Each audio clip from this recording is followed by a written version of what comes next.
Ալիևի բլեֆը կամականների վրա պայթող ազերիներ համաձայնագրի ստորագրումը ձգձգող նոր փնփնթոց Բաքվից բողոքում են ականապատ տարածքների քարտեզներից։ Մուտքն արգելված է, Բաքվի պատասխանը յուրաքանչյուրին, ով ուզում է ներկա լինել հայ գերիների կեղծ դատավարությանն ու բացահայտել ֆարսը։ Արցախի էջը փակված չէ, որևէ պաշտոնյա այն չի կարող լուծարել, Արցախի տեղեկատվական շտաբի հայտարարությունը։ Կհաջողվի խուսափել ավերիչ պատերազմից, Միացյալ Նահանգներ Իրան բարձր մակարդակի բանակցությունների տեղն ու ժամը հայտնի են։ Պեկինի պատասխան մաքսատուրքերը զայրացրել են Թրամփին, Սպիտակ տան ղեկավարը ավելի խիստ մաքսատուրքեր է խոստացել։ Արցախցիների 50,000-ական դրամը կկրճատվի, ուր գնան, ինչպես ապրեն տուն ու տեղ կորցրած աշխատանք չունեցող արցախահայերը։ Բոյկոտ Երևան աշտարակ մայրուղու վրա, ինչու են պրոշյանցիները փակել ճանապարհը, բողոք պահանջ Երևանի իշխանություններից։ Օգնության շտապող բժիշկը ավտովթարի զոհ, ողբերգական վթար Երևանում, բժիշկները պայքարում են բուժքրոջ կյանքի համար։ 12 կիլոգրամ մետամֆետամին թաքցրած բեռնատարում, թմրանյութը ագարակով փորձել են Հայաստան ներկրել, Իրանի 2 քաղաքացի է կալանավորվել։ Դպրոցն ավարտել առանց քննական սթրեսի, ատեստատը դնել գրպանը, կրթության արժևորում, թե գիտելիքի նահանջ։ Արմենիայի եթերում նորությունների գլխավոր ժամն է, բարի երեկո, ես Շահանե Մեժլումյանն եմ, ամենակարևորն ու դիտարժանը մեր եթերում։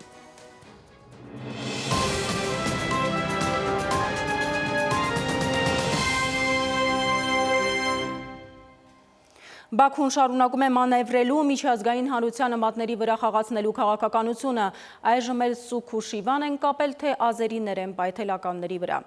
Ալիևը ստորագրումը ձգձգելու համար փրփուրներից է կարճում, բողոքում, թե հայերի տրամադրած ականապատ տարածքների քարտեզները ճշգրիտ չեն։ Մինչդեռ միջազգայնագետները պնդում են, որ ադրբեջանցիները պայթում են 90-ականներին հենց իրենց դրած ականների վրա։ Դեպի նոր աշխարհակարգ գլխագիր է ընտրել ու Ստեփանակերտի պետհամալսարանի շենքում միջազգային համաժողով է անցկացնում։ Էթնիկ զտման ենթարկած սեփական տներից մարդկանց պարտադրանքով հեռացրած բռնարարը 44 երկրից Միացյալ Նահանգներից, Ռուսաստանից, Չինաստանից, Ճապոնիայից, Գերմանիայից, Մեծ Բրիտանիայից այստեղ եկածներին էլի մոլորության մեջ գցած օրակարգ է առաջ բերել։ Միջազգային անվտանգության եւ համագործակցության նոր մոտեցումները, ինչպես նաեւ հետկոնֆլիկտային տարածաշրջաններում խնդիրների կարգավորման ուղիներն են քննարկում են մի տեղանքում, որտեղից 120,000 մարդ զրո անվտանգություն ունենալով բռնատեղահանվեց ու հիմա էլ շարունակում են մատների վրա խաղացնել աշխարհին։ Բողոքեցին, թե միջազգային հանրության ճնշումով է իբր Հայաստանն իրենց ականապատ քարտեզները տվել ու իբր դրանք ճշգրիտ չեն։ Միջազգային ճնշումներից հետո Հայաստանը տրամադրեց որոշ քարտեզներ, բայց դրանք ընդամենը 25%-ով էին ճշգրիտ։ Ականների վերջին պայթյունների ավելի քան 55%-ը տեղի ունեցել այդ քարտեզներում չընդգրկված տարածքներում։ Հայաստանի քարտեզները ցույց են տալիս մոտ 400,000 ականների տեղակայման վայրերը, սակայն իրական թիվը մոտ 1.5 միլիոն է։ Նրանք աղմուկ աղաղակի նոր կուրս են վերցրել, ձևակերպումներ են անում, թե ականների հարցում Հայաստանի մոտեցումը եւս մեկ հետ քայլ է հետկոնֆլիկտային շրջանում տարածաշրջանում խաղաղության եւ վստահության ամրապնդման միջոցառումների ուղղությամբ։ Սպասում են, որ մեջբերում Երևանը կտրամադրի բոլոր ականապատ տարածքների ճշգրիտ քարտեզները, որը կապահովի ներքին տեղահանվածների անվտանգ վերադարձը եւ տուժած շրջանների վերակառուցումը։ Ինչ են ուզում, հիմա ինչ կա նրանց մտքին։ Հաջիզադեին զուգահեռ նրանց օմբուդսմեն Ալիևան էր ձայնակցում նույն տոնայնությամբ։ Ալիևը արդեն սկսել է քաղաքական փրփուրներից կախվել։ Մենք տվել ենք այդ քարտեզները, ճշգրտությամբ ենք տվել։ Նա ամեն կերպ ճողոպրում է, ամեն կերպ աշխատում է, որ այդ պայմանագիրը չստորագրի, հետաձգի։ Նա սպասողական վիճակի մեջ է, նոր ինչ-որ սպասումներ ունի ինքը։ Նրան այսօր ձեռք չի տալիս պայմանագիրը ուրեմն կնքել։ Այն ինչ որ մենք ունեցել ենք, մենք արդեն տվել ենք իրեն։ Պաշտոնապես պահանջեցին, պնդեցին ու մեջլիս մտավ օրենսդիր մեջլիսը։ Միջազգային հանրությանը դիմեց գործը գլուխ բերելու։ Միլի մեջլիսը կոչ է անում միջազգային հանրությանը ճնշում գործադրել Հայաստանի վրա, որպեսզի ընդունի իր պատասխանատվությունը ադրբեջանական տարածքների օկուպացիայի համար եւ փոխանցի ականների ճշգրիտ քարտեզները։ Ահա այսպիսի ադրբեջանական խանդավառություն, բայց հիշենք, որ 2023-ին Երևան-Բաքու պայմանավորվածություն եղավ շոշափելի քայլեր ձեռնարկել երկկողմ վստահության ակնկալիքով։ 6 օր անց հետևեց 32 գերիների վերադարձը Հայաստան։ Երևանն էլ 2024-ի հունվարին ականապատ դաշտերի 8 նոր մատյան հանձնարարություն հանձնեց Ադրբեջանին։ Հիմա Բաքուն հեգնում է, թե դրանք ճշգրիտ չեն։ Իրենք պայթում են ականների վրա։ Մեծ Բրիտանիայի դեսպանությունը շտապ է ցավակցել Բաքվին ադրբեջանցիների ականների վրա պայթելու առթիվ։ Մտահոգվեցին էլ Աղդամի եւ Ջաբրայելի շրջաններում ականային պայթյունների միջադեպերով։ Բրիտանիան իդեպ 2020-ից է դեռևս աջակցում Բաքվին ականազերծման գործում, եւ այս ամբողջ պատմության մեջ շատ առանցքային եւ ուշագրավ փաստ կա։ Ադրբեջանցիները ըստ էության պայթում են 90-ականներին պաշտպանության բանակի առաջխաղացումը կասեցնելու նպատակով հենց իրենց տեղադրած ականների վրա։ Սիանուշ Մուրադյան, ժամլրատվական։ Ականների պայթեցում սահմանին պաշտպանության նախարարությունը տեղեկացնում է, որ մինչև ամսի 10-ը Տավուշում իրականացվելու են սահմանազատման եւ սահմանագծման աշխատանքների շրջանակում ականազերծված ականների պայթեցումներ։ Բնակչությանը խնդրում են ընդունել ի գիտություն։ Արցախի էջը փակված չէ, ոչ նախագահը, ոչ որևէ պաշտոնյա լիազորված չէ լուծարել այն։ Արցախի տեղեկատվական շտաբն է արձագանքել արտգործնախարարության հայտարարությանը, որը հղում անելով Արցախի նախագահի ստորագրությամբ Արցախի էջը փակելուն նշում էր, որ հրամանագրի հրապարակումից հետո խնդիրը դուրս է եկել Հայաստանի եւ Ադրբեջանի միջև միջպետական հարաբերությունների կարգավորման օրակարգից։ Շտաբը նշում է, որ Հայաստանի արտգործնախարարությունը հղում անելով իրավական դաշտում երբևիցե գոյություն չունեցած փաստաթղթին անտեսում է Արցախի հանրապետության անկախության մասին հռչակագիրը, սահմանադրությունն ու օրենքները։ Բաքվի ռազմական դատարանում այսօր շարունակվել է օկուպացված Արցախի նախկին պետնախարար Ռուբեն Վարդանյանի գործով շինծու դատավարությունը։ Հայ գերիների դատավարության նիստերին արտերկրից ցանկացած մեկի ներկայությունը արգելված է։ Եվրախորհրդի մարդու իրավունքների հանձնակատարը արդեն 2 անգամ մերժում է ստացել Բաքվից։ Ալիևը դուռը փակ է պահում, որ չբացահայտվի քաղաքական ֆարսը, ավելին դաշտը մաքրում է միջազգային կառույցներից։ Եվրոպայի խորհրդի մարդու իրավունքների հանձնակատարը արդեն 2 անգամ դիմել է Ադրբեջանի իշխանություններին հայերի դատերին մասնակցելու խնդրանքով։ Օֆլահերթին ինքն է ԵԽԽՎ բարձր ամբիոնից պատմում, պատասխանելով ԵԽԽՎ-ում հայկական պատվիրակությունից հնչած հարցին, թե ինչ գործողությունների են պատրաստ գնահատելու արդեն իսկ խախտված մարդու իրավունքները, կանխելու հետագա չարաշահումները։ Պարզվում է, Ալիևը դռները փակել է բոլորի առջև, առանց բացառության։ Հեռավորության վրա ես մեծ ուշադրությամբ հետևում եմ, թե ինչ պայմաններում են հայ գերիները պահվում Բաքվում եւ ինչ փորձությունների են ենթարկվում։ Դիմել եմ 2 անգամ, կդիմեմ նաեւ 3-րդ անգամ։ Ես իսկապես ուզում եմ գնալ Ադրբեջան, այնտեղ զբաղվել մարդու իրավունքների հարցերով։ Սա մեզ համար կրկին ցույց է, որ մեկուսացվելու քաղաքականությունը, որը վերջերս հատկապես է ստանձնել Ադրբեջանը, շարունակվում է։ Իրականում խոսքը գնում է ոչ միայն միջազգային կազմակերպությունների ներկայացուցչության կամ պատվիրակությունների այցերը թույլատրելուն, այլ նաեւ միջազգային ԶԼՄ-ների գործունեության սահմանափակումներին։ Իրավական հարցերով փորձագետն ասում է, ոչ առաջին դեպքն է, ոչ էլ վերջին, անընդհատ մտահոգիչ տեղեկություններ են հասնում, որ Ադրբեջանը մերժում է բոլորին, թե ներսից, թե դրսից, ովքեր ցանկանում են այս կամ այն կերպ մասնակցություն ունենալ դատավարություններին։ Ադրբեջանում ներկայացուցչություն ունեցող կառույցները շաբաթներ առաջ են ծանուցում ստացել Բաքվի իշխանություններից, ժամանակն է հեռանալ։ Այդ շարքում միայն Կարմիր խաչը չէ։ Դա շատ հստակ ուղերձ էր, հատկապես Կարմիր խաչի միջազգային կոմիտեին, հաշվի առնելով այն հանգամանքը, որ ադրբեջանական ԶԼՄ-ներով զուգահեռ համապատասխանաբար նյութեր էին տարածվում առայն, որ Կարմիր խաչի միջազգային կոմիտեն կողմնակալ է, պրոհայկական դիրքորոշում ունի։ Նույնը ՄԱԿ-ի մի քանի գործակալության մասին էր խոսքը գնում, այդ թվում նաև փախստականների հարցերով զբաղվող ՄԱԿ-ի զարգացման ծրագիրը։ Ամբողջ ռեսուրսներն է գործի դնում ու աշխարհին համոզում, թե հայերը հանցագործներ են, էլ անհայտ ծագման պատմաբաններ, էլ սուտ վկաներ ու ծախված դատավորներ, բայց իրականությունը խեղաթյուրելու բոլոր փորձերը խնամքով թաքցնում է։ Նյուրնբերգի միջազգային ակադեմիայի դասախոսն է պնդում, պարզից էլ պարզ է, կատարվողը քաղաքական ֆարս է, իրավաբանությունից կիլոմետրերով հեռու։ Սա absolut քաղաքական է, իրական հայտավոր իրենց քաղաքական լոբին շատ ուժեղ է բանանում, ասում իրանք ընդամենը մեկ բողոքով կարողացան գերմանացիների հայտարարությունը, որ տարածվել է բանի վերաբերյալ, Արցախի վերաբերյալ հանել տարել, այսինքն ստացվում է, որ իրանք կարողանում են իրենց քաղաքական լոբին բավական ակտիվ անել, այն բառը մենք ոչինչ չեն կարող անել։ ԵԽԽՎ-ից մինչև հասարակական կազմակերպություններ բոլորը պատասխաննամակ են ստանում, մուտքը արգելված է։ Հայերին ապօրինի դատելը Բաքուն իր ներքին գործն է համարում, խոշտանգում, կոպտորեն խախտում էթնիկ հայերի իրավունքները։ Փաստացի աշխարհը տեսնում է Ալիևյան մակարդակի հանցագործությունները, ստացվում է ոչինչ չի կարողանում անել։ Կամ լոբիստներն են հարցելուծում, կամ հայտնի նավթադոլարները։ Տիգրանուհի Կուրգինյան, ժամը լրատվական։ Այժմ այն մասին, թե ինչ ենք դիտելու թողարկման երկրորդ հատվածում, ամենահետաքրքիրը դեռ առջևում է։ Կհաջողվի խուսափել ավերիչ պատերազմից, Միացյալ Նահանգներ Իրան բարձր մակարդակի բանակցությունների տեղն ու ժամը հայտնի են։ Պեկինի պատասխան մաքսատուրքերը զայրացրել են Թրամփին, Սպիտակ տան ղեկավարը ավելի խիստ մաքսատուրքեր է խոստացել։ Արցախցիների 50,000-ական դրամը կկրճատվի, ուր գնան, ինչպես ապրեն տուն ու տեղ կորցրած աշխատանք չունեցող արցախահայերը։ Բոյկոտ Երևան աշտարակ մայրուղու վրա, ինչու են պրոշյանցիները փակել ճանապարհը, բողոք պահանջ Երևանի իշխանություններից։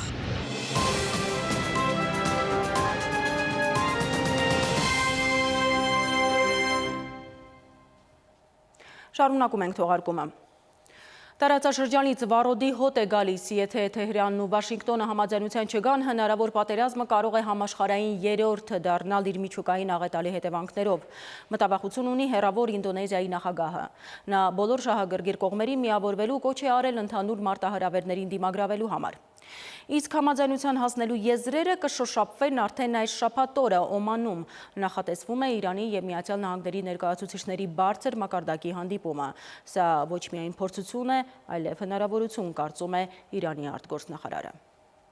Վաշինգտոնի ու Թեհրանի ներկայացուցիչներն արդեն այս շաբաթ բանակցային սեղանի շուրջ կնստեն։ Բանակցությունների հարթակը Թեհրանի սրտով է, ձևաչափը ևս։ Դեռ նախորդ նամակագրություններում էին վերահաստատել, որ ուղիղ բանակցություններ չեն ուզում, պատրաստ չեն նաև բանակցել ճնշման տակ։ Իրանն ու ԱՄՆ-ն կհանդիպեն շաբաթ Օմանում բարձր մակարդակի ոչ ուղիղ բանակցությունների համար։ Սա եւ հնարավորություն է եւ ստուգում։ Գնդակը գտնվում է ամերիկյան դաշտում։ Ստուգում ասելով Իրանի արտգործնախարարը, որ անձամբ է գնալու բանակցության Թրամփի հատուկ բանագնացի հետ, նկատի ունի ամերիկյան մտադրությունների ուսումնասիրություն։ Բայց այստեղ ուշագրավ է, որ երկրները դեռ խոսք չփոխանակած կարծես իրար լավ չեն հասկանում։ Երեք Սպիտակ տանը լրագրողների հետ զրույցում ԱՄՆ նախագահ Դոնալդ Թրամփը Իսրայելի վարչապետի հետ բանակցություններից հետո ասել էր, որ ԱՄՆ-ն եւ Իրանը ուղիղ բանակցություններ են վարում։ Մենք ուղիղ բանակցություններ ենք վարում Իրանի հետ եւ դրանք արդեն սկսվել են։ ԱՄՆ-ն կնախընտրեր Իրանի միջուկային ծրագրերի հարցը կարգավորել բանակցությունների միջոցով, ինչը համապատասխանում է նաև Թեհրանի շահերին։ Գուցե միջուկային ոլորտում որոշ զիջումների ու սահմանափակումների Իրանում պատրաստ են, բայց դա չի կարելի պնդել հրթիռային ոլորտի վերաբերյալ Իրանագետի պնդումն է։ Փորձագետը օրինակ է բերում միջուկային թեմայով երկրների նախորդ բանակցությունները։ Իհարկե հրապարակային հայտարարություններ եղել են հիմնական պահանջների մասին, բայց հայտնի չէ, թե պահանջների ինչ ցուցակով Թրամփը բանագնացին Օման կուղարկի ու դրանից քանիսը մուգ կարմիր գիծ կհամարի պաշտոնական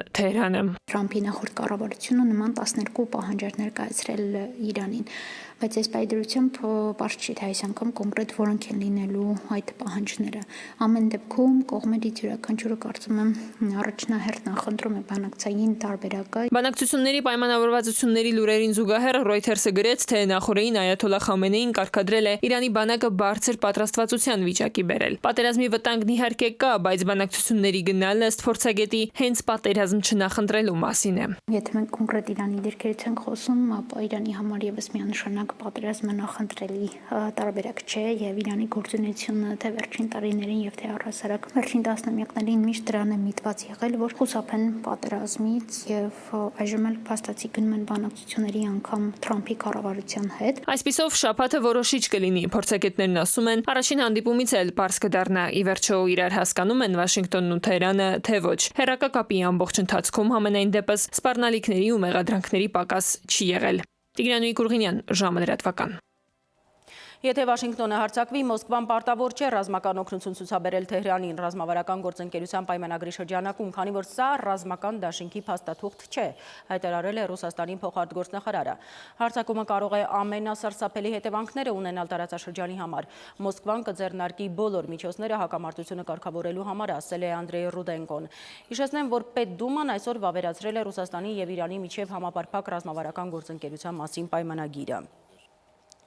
Միացյալ Նահանգների և Ռուսաստանի ներկայացուցիչները 5 շաբթի կրկին կհանդիպեն Ստամբուլում։ Կրեմլի պաշտոնական ներկայացուցիչ Դմիտրի Պեսկովը ասել է, որ քննարկվելու են երկկողմ հարաբերությունների բարելավման ուղիները։ Ռուսաստանը Ստամբուլի բանակցություններում ներկայացնելու են արտգործնախարարության աշխատակիցները։ Հիշեցնեմ, ռուս-ամերիկյան բանակցությունների առաջին փուլը կայացել էր փետրվարի 27-ին կրկին Ստամբուլում ամերիկյան գլխավոր հյուպատոսության շենքում։ Իլոն Մասկը նախագահ Թրամփին խնդրել է վերանայել մաքսատուրքերի սահմանման որոշումը։ Նրա խնդրանքը սակայն ապարդյուն է եղել, գրում է Washington Post-ը։ Մաքսատուրքերը վնասում են նաև Մասկի Տեսլա ընկերությանը, որը որպես հիմնական արտադրական եւ սպառման կենտրոններ հենվում է Միացյալ Նահանգների եւ Չինաստանի վրա։ Թրամփը երեկ հայտարարել է, որ եթե Պեկինը չչեղարկի Միացյալ Նահանգների նկատմամբ կիրառվելիք պատասխան մաքսատուրքերը, ապա վաղվանից Վաշինգտոնը Չինաստանի նկատմամբ լրացուցիչ 50% մաքսատուրք կսահմանի ու կդադարեցվեն բոլոր բանակցությունները Չինաստանի հետ։ Վաշինգտոնի մաքսային տերորին դիմակայելու և հակաքայլեր ձեռնարկելու մասին հայտարարություն է արել Չինաստանի առևտրի նախարարությունը։ Փոխադարձ մաքսատուրքերի սահմանումը Միացյալ Նահանգների կողմից միակողմանի ճնշման տիպիկ օրինակ ու սխալի վրա ավելացված սխալ է, որը կրկին ցույց է տալիս շանտաժի էությունը,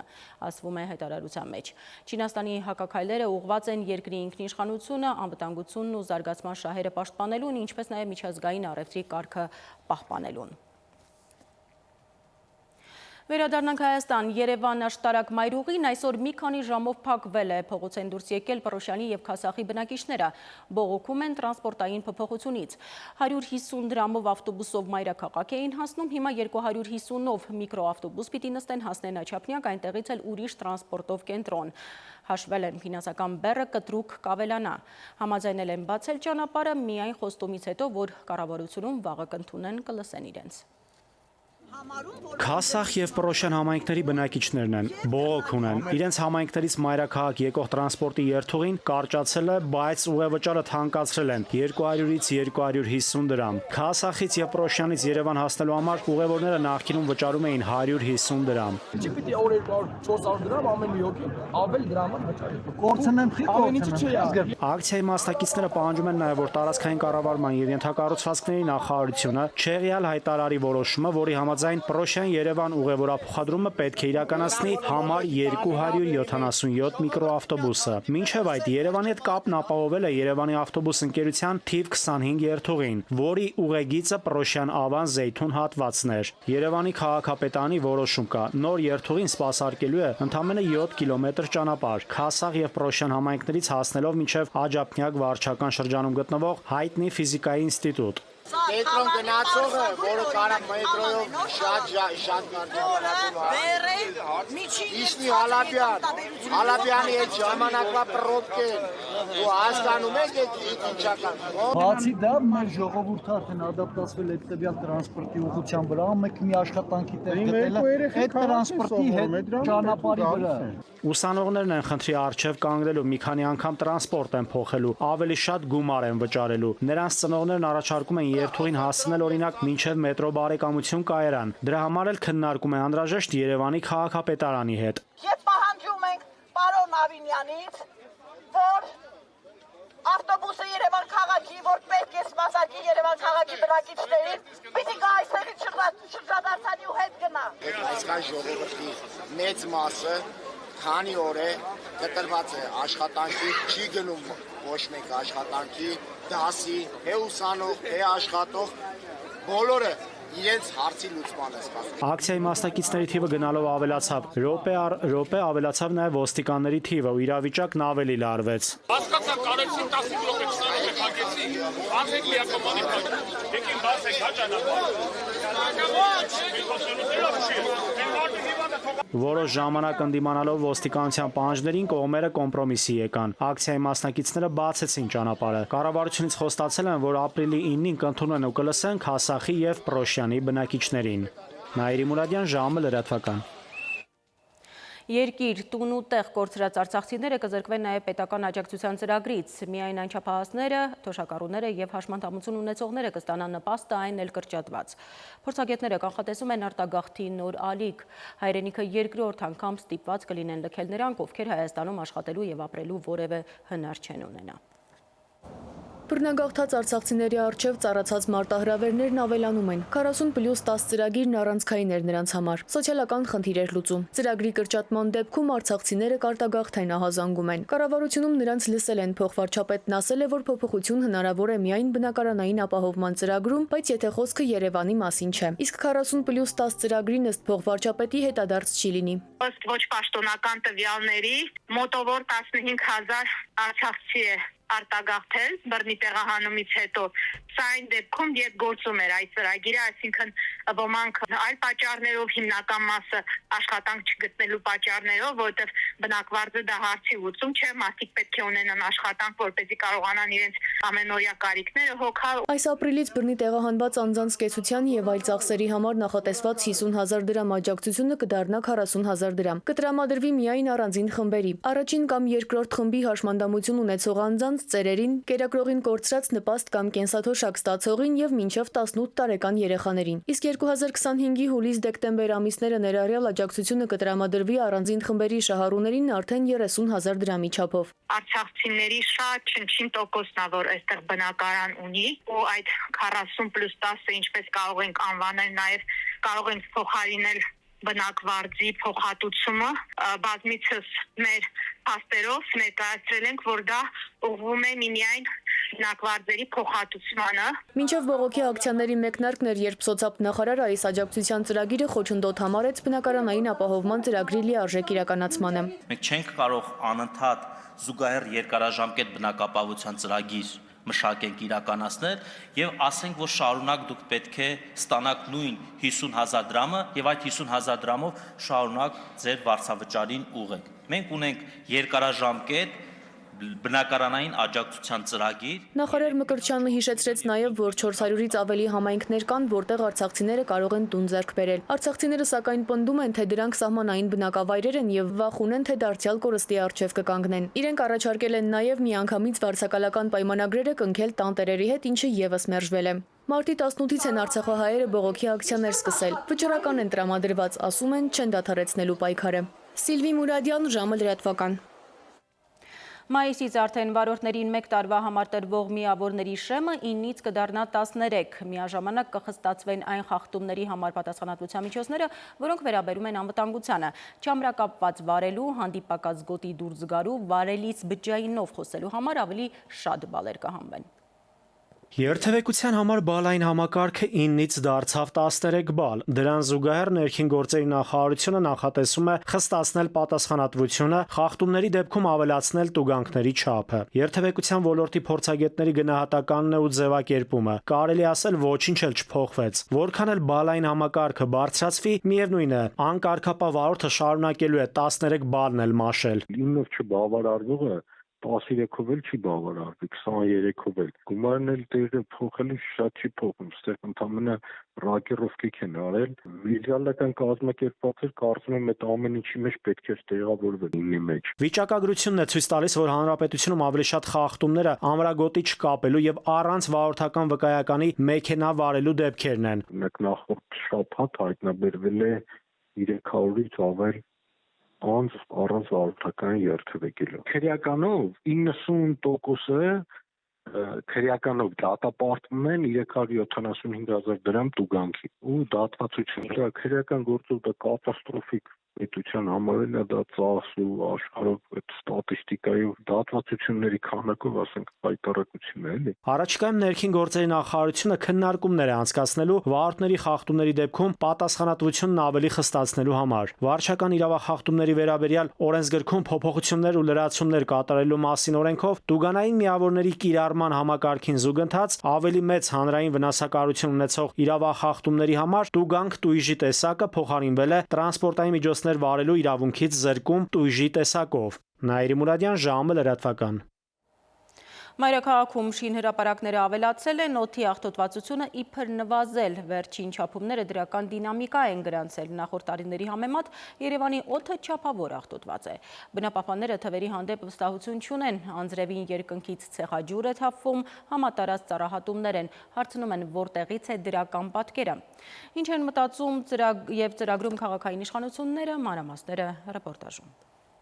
Երևանում օդի աղտոտվածության մակարդակը նվազել է։ Քաղաքապետարանից ասում են, հիդրոմետի օդի աղտոտվածության 2024 թվականի ամփոփագրի համաձայն Երևանում նախորդ տարիների համեմատ նվազել է փոշով աղտոտվածության մակարդակը։ Եթե նախկինում դիտարկվող քաղաքներում փոշու ամենաբարձր մակարդակը գրանցվում էր Երևանում, ապա 2024-ին այդ ցուցանիշը նվազել է եւ Երևանը 4-րդն է այդ ցուցանիշով։ Մասնագետները սակայն անարժանահավատ են որակում այս տվյալները։ Ընդգծում, իրական պատկերը լրիվ այլ է։ Միջինացված ցուցանիշ ցուցանիշները չեն արտացոլվում իսկական օդի պատկերը ազդեցության տեսանկյունից։ Այսինքն ազդեցությունը կարող է միանգամից շատ ծանր լինի, բայց պատկերը միջինացված ձևերով կարող է լրիվ ուրիշ լինի։ Ասել միջանկյալ ինչ-որ տվերը ես կոնկրետ դեմ եմ։ Կարող է դու մի օր շատ ուժեղ արտոծվածություն ունես, մյուս օրը այդ բանը չկա, ու դու միջինացված ասում ես մեր մակարդակը էսքան է։ Դոցենտ Վարդանյանը նկատում է օդի աղտոտվածությանը նպաստող գործոններից մեկն էլ համատարած ծառահատումներն են, որոնք անհետևանք չեն մնա։ Բացի այդ, քաղաքում խնդիրներն անթիվ անհամար են։ Ուրեմն ինչի հաշվին է բարելավել օդի աղտոտվածության մակարդակը, հարցնում է մասնագետը։ Մենակ նրանով, որ ձմռանը մենք ունենք այդ անտիցիկլոնը, մենակ դա բավարար չի, որովհետև մենք այս ահռելի շինարարությունը, որ կա կանաչ գոտիների եւ ջրային մակերեսների բացակայությունը, իսկ կանաչի խիստ սակավությունը 5 անգամ ավելի պակաս ապահովվածություն, ահռելի քանակի մեքենաներ, բաց մակերեսներ հողի։ Այս ամենը խոսում է մասին, որ այստեղ օբյեկտիվորեն չի կարող լինել լավ ցուցանիշներ։ Մթնոլորտի աղտոտվածությունը միայն փոշով չէ, որ որոշվում է։ Օդում առկա են նաև առողջության համար խիստ վտանգավոր այլ տարրեր։ Ամենասարսափելին, որ Երևանում օդի աղտոտվածության հիմնական պատճառը դա PM2.5 մասնիկներն են, որոնք ամենավտանգավորներն են, եւ ցավոք սրտի բնապահպանության նախարարության դենս ՊՕԱԿ մոնիտորինգի իրանք չունեն այդ սարքերը, նոր են ձեռք բերել եւ նոր պետք է անես օբյեկտիվ տվյալներ տան։ Երևանի քաղաքապետարանից էլ տեղեկացնում են, մշակել են օդի որակի բարելավման քառամյա ծրագիր, որը կընդգրկի թիրախային գործողություններ, թվային հստակ ցուցանիշներ ու հետևողական քայլեր, որոնք կնպաստեն օդի աղտոտվածության նվազեցմանը։ Սվետլանա Ավդիշյան, ժամը լրատվական։ Կրկին դադար մեր եթերում կվերադառնանք քիչ անց։ Օգնության շտապող բժիշկը ավտովթարի զոհ, ողբերգական վթար Երևանում, բժիշկները պայքարում են բուժքրոջ կյանքի համար։ 12 կիլոգրամ մետամֆետամին թաքցրած բեռնատարում թմրանյութը ագարակով փորձել են Հայաստան ներկրել, Իրանի 2 քաղաքացի է կալանավորվել։ Դպրոցն ավարտել առանց քննական սթրեսի, ատեստատը դնել գրպանը, կրթության արժևորում, թե գիտելիքի նահանջ։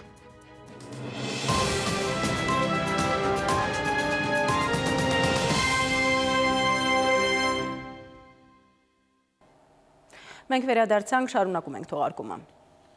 Սովորել ոչ թե գնահատականի համար, այլ գիտելիքի կրթական նոր բարեփոխումը, որ կարծես գիտելիքի արժևորմանն է միտված, իր հետ նոր հարցականներ է բերում։ Նոր մոտեցմամբ 9-րդցիներն ու 12-րդցիները ավարտական վկայական կստանան ցանկացած դեպքում, անկախ նրանից կտապալեն քննությունը թե ոչ։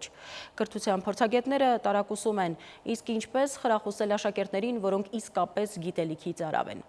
Սվետլանա Ավդիշյանի ռեպորտաժը։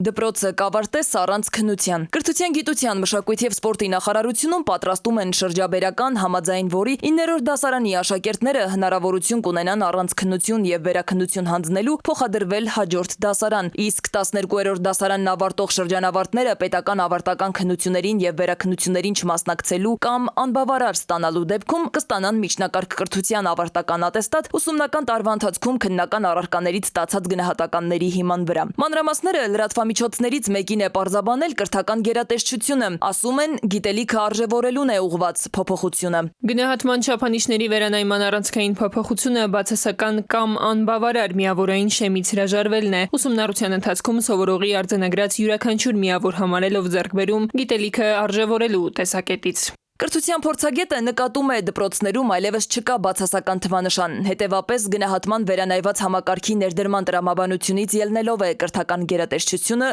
գնում այս քայլին։ Երեխայի համար արդեն միևնույն կդառնա, ինքը կսովորի, չի սովորի, այդ թղթի կտորը ինքը կստանա, բայց դա ինչին է միտված, ես չգիտեմ։ Ում է պետք այդ վկայականը կամ ատեստատը։ Մեր մոտ արդեն ընդունված է կարողունակությունների վրա հիմնված կրթություն, այսինքն գիտելիքը մի տեսակ կարծես երկրորդ պլան մղված լինի, ինձ թվում է դրանից ելնելով է այս որոշումը կայացվել։ Կրթության մյուս փորձագետն էլ կարծում է, որ գործող համակարգում թվանշանի դերը ունի հենասյունային նշանակություն։ Դրանից հրաժարվելով նախարարությունը գնում է վտանգավոր ռիսկի։ Դպրոցների տնօրենները եւ ուսուցիչները ավելի հաճախակի են բարձրաձայնելու այն խնդիրը, որ աշակերտները չեն սովորում։ Աշակերտները գալիս են դպրոց եւ ասում են՝ դե մեկ եք դնում դրեք, մեկը ես տեղափոխվելու եմ։ Այսինքն ինչ որ մի բան որ հանում ես, տեղը պետք է ինչ որ բան դնես։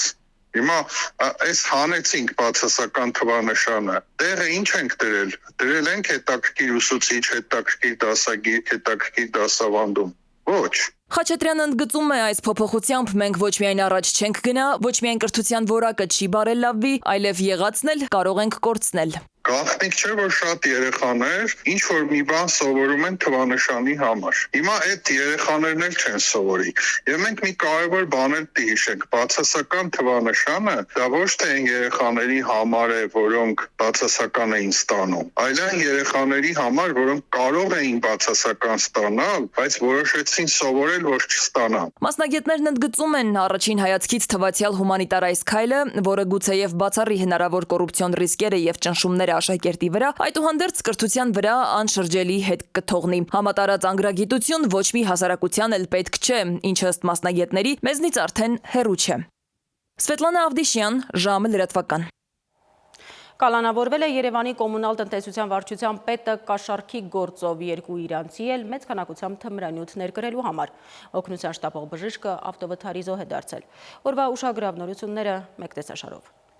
200 հոգուց բաղկացած մի խումբ Միացյալ Նահանգներից արտաքսվելուց հետո ինքնաթիռով տեղափոխվել է Կոստա Ռիկա նախագահ Դոնալդ Թրամփի նախաձեռնությամբ երկիրը մաքրելու անօրինական ներգաղթյալներից։ Փետրվարին արտաքսվածների թվում են Ադրբեջանի, Հայաստանի, Թուրքիայի, Չինաստանի, Ռուսաստանի, Վրաստանի, Ղազախստանի, Հնդկաստանի, Ուզբեկստանի, Կոնգոյի, Վիետնամի եւ Նեպալի քաղաքացիներ։ Չինաստանի 16 քաղաքացիները Կոստա Ռիկայի իշխանություններից քաղաքական ապաստան են խնդրել։ Ապաստարանի համար դիմողները կարող են լքել ներգաղթի կալանավայրը եւ աշխատել Կոստա Ռիկայում։ Ողբերգական վթար Երևանում շտաբօգնության բժիշկը մահացել է։ Գիշերը ժամը 5:40-ի սահմաններում Թամանցիներ փողոցում գործարանային մետրոյի հարևանությամբ շտաբօգնության մեքենան բախվել է էլեկտրասյանը։ Վարորդը, բժիշկն ու բուժքույրը ծայրահեղ ծանր վիճակում տեղափոխվել են հիվանդանոց։ Վիրավորներին առաջինը օգնության են հասել քաղաքացիները։ Պարեկային մեքենայով հիվանդանոց տեղափոխված 68-ամյա բժիշկը արդեն հիվանդանոցում գիտակցության չգալով մահացել է։ Բուժքույրը վիրահատվել է, առողջական վիճակը գնահատվում է ծանր։ Երևանի քաղաքապետարանի կոմունալ տնտեսության վարչության պետ Արսեն Կարոյանը, որը ձերբակալվել, ապա ազատ էր արձակվել կաշառքի գործով, կալանավորվել է 2 ամսով։ Վերաքննիչ հակակոռուպցիոն դատարանը բեկանել է Կարոյանի նկատմամբ գրավը եւ վարչական հսկողությունը որպես խափանման միջոց ընտրելու մասին առաջին ատյանի դատարանի որոշումը։ Հայաստանում Եվրամիության դեսպան Վասիլիս Մարագոսի անունից հայաստանյան քաղաքասարակության շուրջ 50 ներկայացուցիչներ թիրախավորված ֆիշինգային հարձակման են ենթարկվել Սիգնալ հավելվածում։ Այս մասին կարդում ենք մեդիափորձագետ Արտուր Պապյանի սոցցանցի էջում։ Մեդիափորձագետը զգուշացնում է, եթե դուք սեղմել եք գրանցման հղումը եւ մուտք գործել ձեր Microsoft օգտահաշվով, անպայման փոխեք ձեր գաղտնաբառը։ Հայաստանում Իրանից ներկրված շուրջ 12 կիլոգրամ մեթամֆետամին է հայտնաբերվել։ Տեղեկությունը հայտնում է պետական եկամուտների կոմիտեն։ Ագարակ անցման կետում ռենտգեն սարքով մաքսային զննման է ենթարկվել իրանցի քաղաքացու բեռնատար ավտոմեքենան եւ կցորդիչը։ Կցորդիչին ամրացված ջրի տարայում են նկատել կասկածելի զանգվածը։ Իրանի երկու քաղաքացիներին կալանավորել են։ Սուպերաստղ Ջենիֆեր Լոպեսը համաշխարհային տուրի շրջանակներում համերգով նաեւ Երևան կգա։ Լոպեսը ամռանկայանալիք համերգային տուրի մասին հայտնել է Instagram-ի իր էջում։ Նրա համերգը տեղի կունենա օգոստոսի 3-ին Վազգեն Սարգսյանի անվան հանրապետական ստադիոնում։ Սիլվի Մուրադյան, ժամը լրատվական։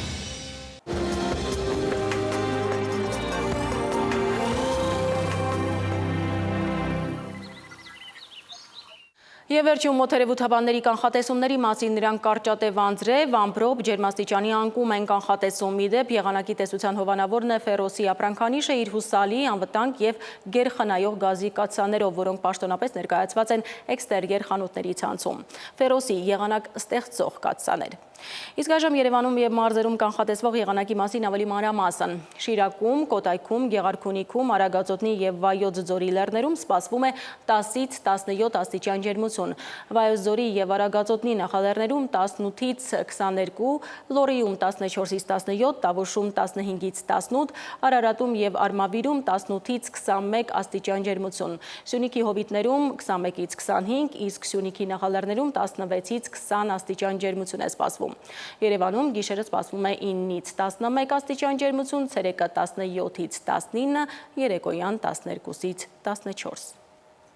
Այսքանն էինք պատրաստել այսօրվա համար, ես ձեզ հրաժեշտ եմ տալիս և մաղթում խաղաղ գիշեր։